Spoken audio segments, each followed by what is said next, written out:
Operation Sindoor పాకిస్తాన్కు పీడకలను మిగిల్చింది. మే 7వ తేదీ అర్ధరాత్రి పాకిస్తాన్ పీఓకేలోని 9 ఉగ్ర స్థావరాలను ఎయిర్ స్ట్రైక్లో ధ్వంసం చేశాయి భారత బలగాలు. ఆ తర్వాత జరిగిన ప్రతి దాడుల్లోనూ పాకిస్తాన్ సైన్యాలు చుక్కలు చూపించాయి. ఇక పాక్ వ్యూహాత్మక కేంద్రాలు, ఎయిర్ ఫీల్డ్స్, రాడార్ వ్యవస్థలను నేలమట్టం చేసింది ఇండియన్ ఆర్మీ.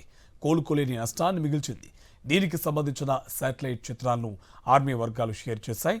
భారత దాడుల్లో బహవల్పూర్లోని జైషే మహమ్మద్ ఉగ్ర సంస్థ కేంద్ర కార్యాలయం నామరూపాలు లేకుండా పోయింది. ఉపగ్రహ ఛాయాచిత్రాల్లో ఇది స్పష్టంగా కనిపిస్తుంది.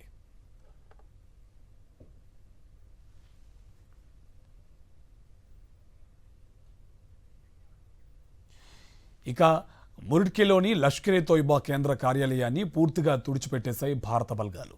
టెర్రర్ నర్సరీగా పిలిచే ఈ ఉగ్ర కేంద్రాన్ని మట్టిలో కలిపేశాయి. దాదాపు 200 ఎకరాల్లో విస్తరించి ఉంది. మురిక్డేలోని ఎల్ఈటి క్యాంప్, ఉగ్రవాదుల రిక్రూట్మెంట్, ట్రైనింగ్ అన్నీ ఇక్కడే జరుగుతాయి. ఈ లష్కరే ఉగ్ర స్థావరాన్ని భారత బలగాలు పూర్తిగా ధ్వంసం చేశాయి. పహల్గాం ఉగ్రదాడి వెనుక లష్కరే తోయిబా హస్తం ఉందని భారత ఏజెన్సీలు తేల్చాయి.